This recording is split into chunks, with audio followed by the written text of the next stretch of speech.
হাইমচরে জেলেদের মাঝে খাদ্য সহায়তা সামগ্রী বিতরণ। চাঁদপুরের হাইমচর উপজেলায় 2025-26 অর্থবছরে ইলিশ সম্পদ উন্নয়ন ও ব্যবস্থাপনা প্রকল্পের আওতায় অভয়াশ্রম এলাকার জেলেদের মাঝে খাদ্য সহায়তা সামগ্রী বিতরণ করেছে হাইমচর উপজেলা পরিষদ। এই সময় উপস্থিত ছিলেন উপজেলা নির্বাহী কর্মকর্তা অমিত রায়, মৎস্য অফিসার ও নৌ অফিসার। দীর্ঘ লাইনে দাঁড়িয়ে খাদ্য সহায়তা নিতে দেখা যায় হাজারো জেলেদের। উপজেলা মৎস্য কর্মকর্তা জানান, ইলিশ প্রজনন ও জাটকা সংরক্ষণে মার্চ ও এপ্রিল এই 2 মাস নদীতে মাছ ধরা নিষিদ্ধ থাকে। এই সময় মাছ ধরা বন্ধ থাকায় কর্মহীন হয়ে পড়ে জেলেরা। আয়ের পথ বন্ধ হয়ে যায় উপকূল ও নদীর তীরবর্তী হাজারো জেলেদের। তাদের দুর্ভোগ কমাতে সরকারের পক্ষ থেকে খাদ্য সহায়তা প্রদান করা হচ্ছে। আমাদের এই হাইমচর উপজেলাটি ইলিশ অভয়াশ্রম সংলগ্ন এলাকা এবং এখানে যারা অভয়াশ্রম সংলগ্ন জেলে আছেন তারা সবাই ইলিশের উপর নির্ভরশীল।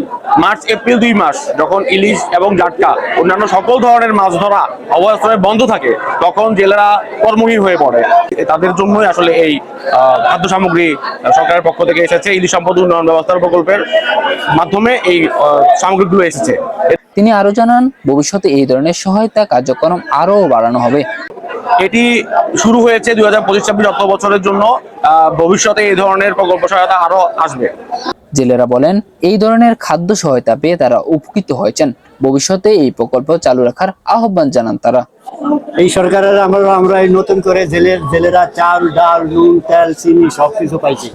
আমরা যারা জেলে আছি সরকার যেন এটা উদ্যোগ রাখে, আমরা যেন আগামীতেও এটি চেষ্টা করে পাই। আমগো বিশাল উপকার হয়েছে।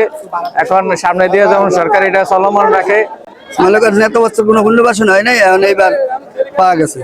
ধন্যবাদ জানাই। আমরা সবাই পাইতে আছি, আগামীতে যেন সবাই পাইতে পারে, খুব সুন্দরভাবে দিতে আছে, এটার জন্য সরকারের ধন্যবাদ। সরকারে আমি ধন্যবাদ জানাই তারপর আমাকে যে আমাদের জেলের লিগা আগামীতে যে আরো সুন্দর মতন জেলেদের এই উদ্যোগটা দিতে পারে, রাখতে পারে, তাকে আমরা ধন্যবাদ জানাই। 2025-26 অর্থ বছরে হাইমচরে মোট 4000 জেলেদের মাঝে খাদ্য সামগ্রী বিতরণ করা হয়েছে।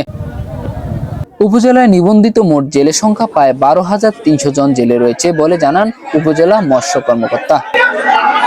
জাটকা সংরক্ষণে সরকারের নিষেধাজ্ঞা যেমন ইলিশের উৎপাদন বাড়াতে ভূমিকা রাখছে, তেমনি কর্মহীন জেলেদের জন্য সহায়তা কার্যক্রম তাদের জীবনে কিছুটা স্বস্তি এনে দিয়েছে। Akhtar Ahmed, the Dhaka news, Haimchar, Chandpur.